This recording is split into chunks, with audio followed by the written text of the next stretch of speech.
In the earlier video, we had discussed about the principles of communication.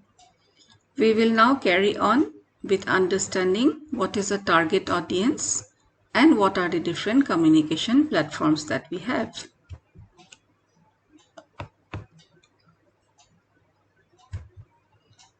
So let's understand the target audience.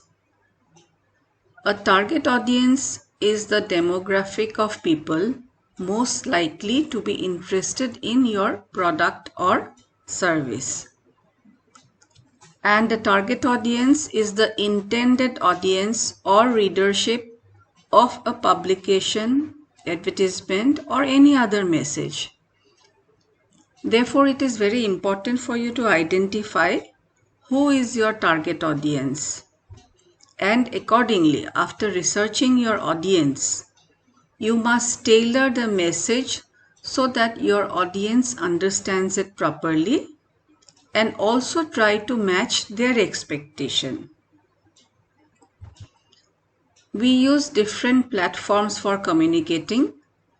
You are familiar with email, video conferencing, websites, social media, and I'm introducing a new term, that is town hall. You will hear most offices saying that let's have a town hall meeting. What does it mean? A town hall meeting is an American term given to an informal public meeting, function, or event derived from the traditional town meetings of New England.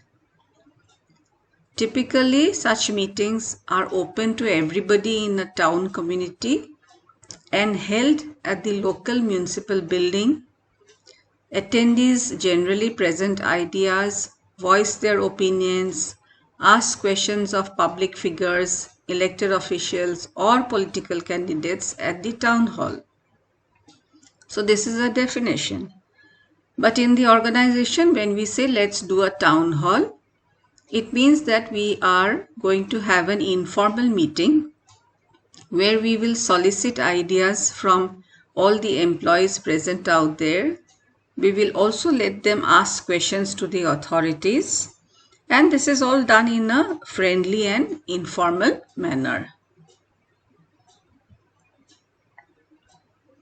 We use a lot of telecommunication.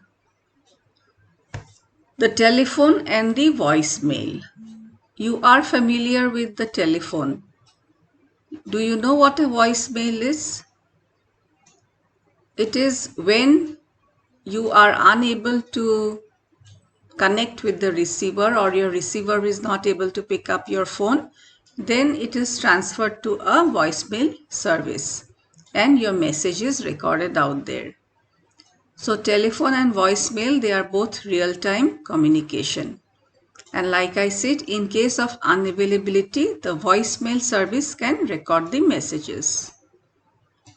We are very familiar with our mobile phones. We use the SMS or the WhatsApp for business purposes. We can access our emails also through our mobile phones. We can also redirect our calls. For some reason, if I do not want to pick up calls and I am at an important meeting, I can redirect all incoming calls to another number so that somebody else can pick up the call on my behalf. Then we have teleconferencing, where multiple users from different locations can interact. So it's like a group meeting and it saves time. We also do video conferencing. So people from different parts of the country can get together and have a meeting where we can see each other face to face. It reduces our travel time and it is easier for us to do collaborative work. Today you have a lot of things happening over Google Meet or Zoom. All right. So this is video conferencing. Then you have instant messaging, which you are familiar with. It is real-time communication and it is informal in nature. Email is a wonderful thing. We can communicate without knowing where the person is located, and it does not matter to us. The same message can be sent to multiple users. We can compose and revise our written messages before sending them. Sometimes if important documents are to be sent, we can attach them. We send them as attachments. Then there is a facility of a signature block, which means that I write my name, designation, and anything that is important for me for further communication, and that is referred to as a signature block. We use email for business to consumer emails or business to business emails also, and emails are very easy to circulate. And there is also what is known as the fax machine. You must have heard of it. The full form is facsimile.